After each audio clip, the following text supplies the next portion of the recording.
Welcome to Ordnance WarGaming. Today, I've finished reading through the rulebook. Time for a Warhammer 40k 8th edition review.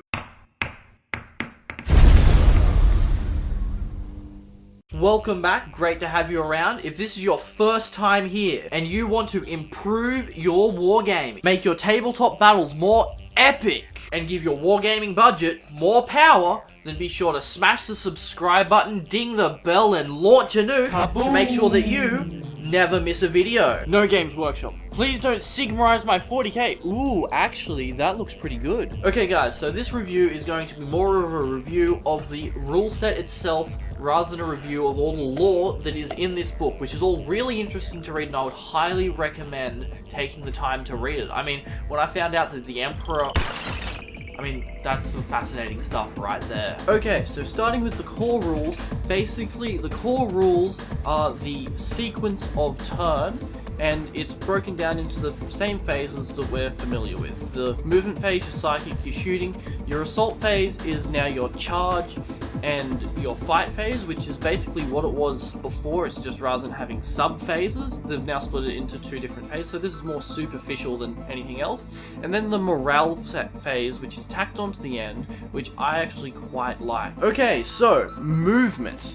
Movement is more or less the same as it's always been, with a couple of fairly significant changes though.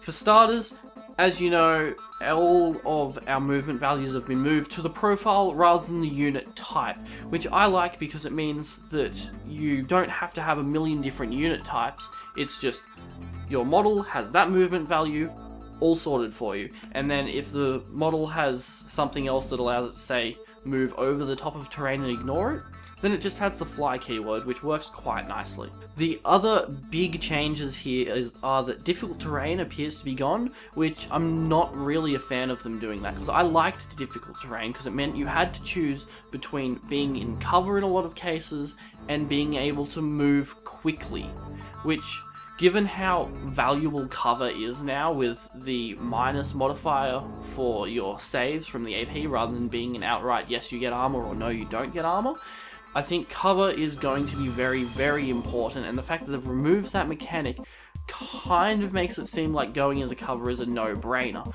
whereas if you had to choose between cover and getting to where you needed to go, that would make it a much more tactical decision there. The other big change, I suppose, is that you're now able to fall back and you have moved advance into the movement phase.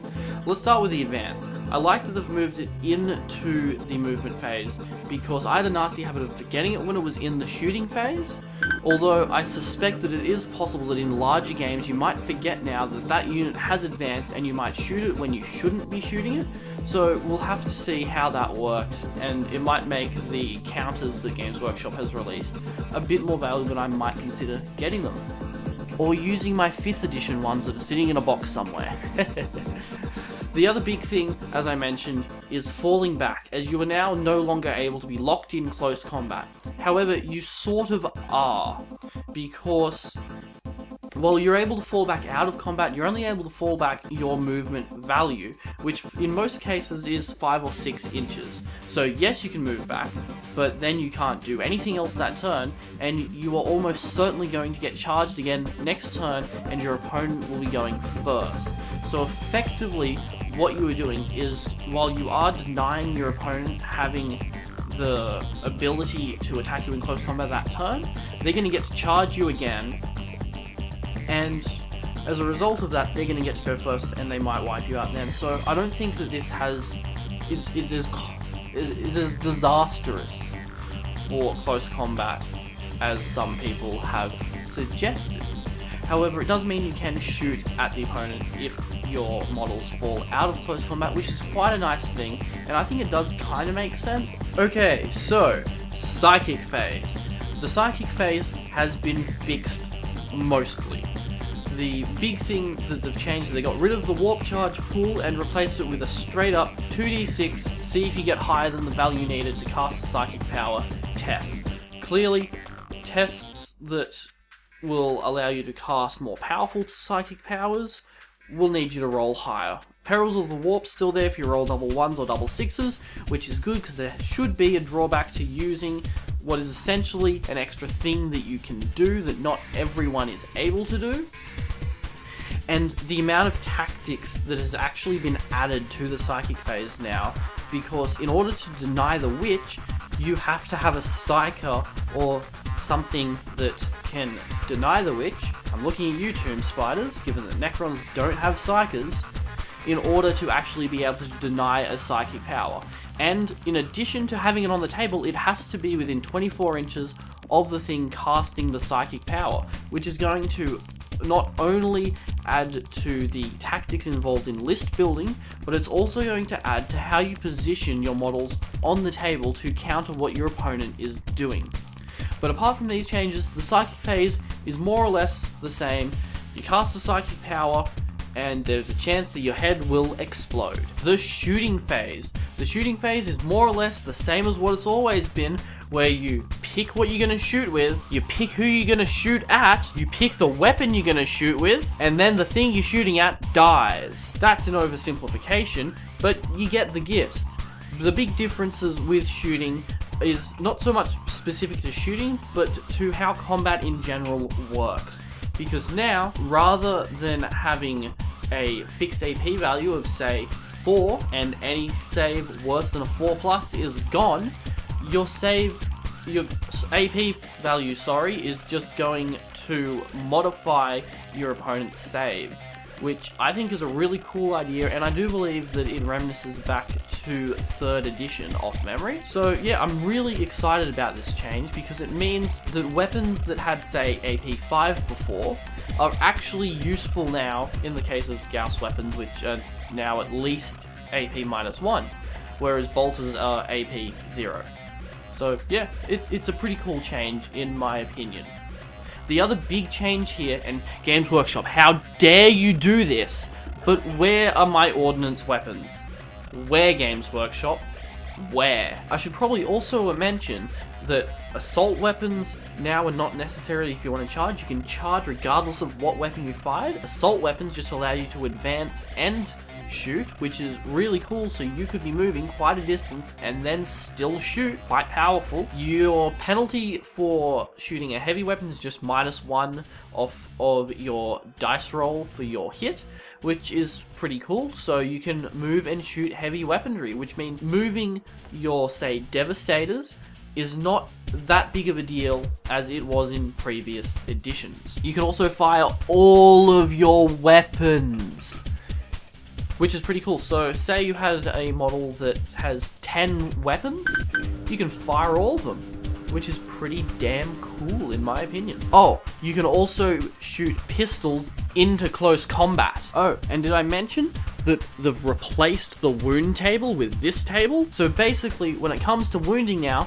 rather than having to look it up on a cross table that would be something like this, you just go, okay, so let's look at the strength. Say it's 4, and the toughness is 3. Strength is higher than toughness, so we're wounding on a 3+. Or the strength and toughness are equal, so it's a 4+. It's quite a simple way to do it, and it does what the previous table tried to do. It's just doing it in a much, well, straightforward way. I mean, I'd memorize the old table anyway, so if I went, say, strength 5, toughness 3, I'd be able to tell you what it was. Except now I've got this table in my head, so I've forgotten all of that one. Only so much fits there in there at a time. Okay, so assaulting.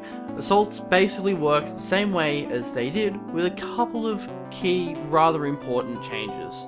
And I'm not talking about splitting charging off from the fighting into 2 separate phases. That's purely superficial. So basically, your charging works the same as it always has. You pick who you want to charge with, you pick who you want to charge at. They overwatch, you then roll your dice to charge. It's 2d6, which I really wish they'd gotten rid of it and just replaced it with your movement value, because I feel that they have underutilized the movement value on the profile. They could have used it here and it would have made more sense, because a unit that's only able to move, say, 4 inches, it makes no sense at all that they're able to charge 12 if they're lucky.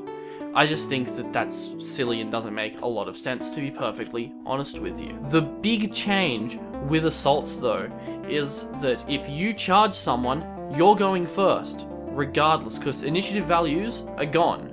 So getting to charge first when you assault is a huge advantage. And then after all charges have been resolved, you basically take turns with your opponent, choosing units to attack, which, I mean, most assaults shouldn't be going more than one turn anyway, to be perfectly honest with you. And then, of course, you consolidate as usual. Okay, so morale phase. This is actually a really cool way to do morale, in my opinion. Basically, if you take casualties, you roll a single dice, add the number of casualties you took to it, and if that number's higher than your leadership value, you take the difference in casualties. Further casualties from guys that have run away, which is pretty cool, rather than losing the entire unit or having it have to fall back and then it just comes back in where it didn't really do anything. And this will affect everyone, which is really cool. So Space Marines no longer are ignoring this, I do believe. Yes, my Razorback is turbocharged, thank you very much. Okay, so before we jump into the advanced rules, I just want to quickly touch on transports because they have changed a bit and I actually like the way that they've changed. So basically now, you move your unit close to your transport, they can get in, and from my understanding, you can then move that transport. At least that's the way it appears to be written to me. Your next turn, at the beginning of your turn, your models then jump out of the transport, can move, advance, shoot, and charge as per their rules, which I think is pretty cool, and it just clears up some of the ambiguities because this area always seemed a bit ambiguous to me in the past edition. Okay, so advanced rules. Basically, your advanced rules is your battle-forged armies, your battlefield terrain, your different battle zones, which is pretty cool, which I will briefly touch on, as well as all your expansions, which I'm really glad that Games Workshop decided to include the expansions in the main rulebook, because I always wanted to play some of them, but I wasn't quite willing to drop, like, in total, the extra $300 odd on a whole bunch of books that I might only use 4 or 5 times. So the fact that it's in the main rulebook, I think, is a really cool thing. Good work, GW. Now, in the advanced rules section, because there is so much here, and this video is already getting a little bit long, I'm only going to touch on the bits that I find really interesting, or that I think are really dumb. Okay, so detachments. Games Workshop, I feel like you have betrayed us a little bit here. You promised us 12 detachments, and you technically delivered, but I'm not entirely happy with the way that you've gone about doing this. The first 6 detachments are fine. I mean, you could have written something original for each of the different ones rather than, oh, you just get so many extra command points, which it's okay, but something a little bit different, just with a bit more flavor there, would have been really nice. But where you have the last one, I don't think that that really counts, because all it is, oh, you can take an extra unit of whatever you want pretty much, but you're going to lose a command point if you do so. I don't think it's going to be used that much, to be perfectly honest, and I feel like it's just Games Workshop was trying so hard to be able to deliver 12, but they didn't really have any effort put in there. I feel like they could have done better there. Okay, so battlefield terrain. Given the amount of terrain I've done on the channel, I'm sure you know that I'm quite excited about this, especially given that they've added a lot more flavor to terrain in this new edition. Of course, you've got your woods and your craters and all of that boring stuff that's fairly generic. I mean, you have to roll higher to charge through it. Fairly simple, really. The really interesting bits of terrain, though, are things like your fuel pipes, whereas if you hide behind them, you might actually end up exploding, which is really cool in my opinion. They also include a bit for writing your own rules for terrain that you make that they haven't already covered rules for, which is pretty cool in my opinion. So I will be writing rules for any terrain that I make on the channel, and I will supply it to you guys for free. Okay, so just a couple more things in the advanced rules sections. For starters, battle zones are pretty cool. There's one that replaces night fighting, and if you play in this battle zone, I'd highly recommend bringing your heavy weapons on some kind of really fast platform, because you are not going to want to be shooting stuff from the other side of the board, because you almost certainly will miss. The other really cool thing, as I had mentioned I really liked earlier, is that all the expansions are in here as well. and they include their own unique stratagems, which only apply to those particular expansions, but it's really cool that they have done that to make the expansions a bit more interesting and have their own feel to them. Finally, the last thing in the advanced rules section that I thought was really cool was that they've included rules for multiplayer. Now, 2 people is technically multiplayer, so it is a multiplayer game, but they've included rules for if you have 3, 4, or more people in a single game, which is really cool, including a unique stratagem which is going to tear friends apart. Games Workshop, you evil, evil bastards. Now you try to compete with Monopoly? Really? Good work though, I really like what you've done here, and I think that having specific rules for multiplayer will make the game more interesting and more enjoyable. So there you go guys, that's my review of the new rule set, and all in all I think it's quite a good rule set. There are a few things here and there that are could have been done better, but overall I give it 4.7 stars. There you go. There's a little bit that I don't like, but most of it is very, very good, and it's definitely an improvement over the previous edition. As always guys, massive thanks for watching. Now that 8th edition is out, we're looking for people to play some more games with. So if you want to come to the Hunter Valley in New South Wales to play some games of 40k, or if you live around here, then just chuck an email to this address right here, and we'll see if we can set something up for you. If you want to improve your wargaming, make your tabletop battles more epic, and make your wargaming budget have more power, then just smash the crosshair, ding the bell. You'll subscribe, and I'll be able to share more battle reports, terrain tutorials, and strategies with you to make your wargaming experience more epic. Until next time.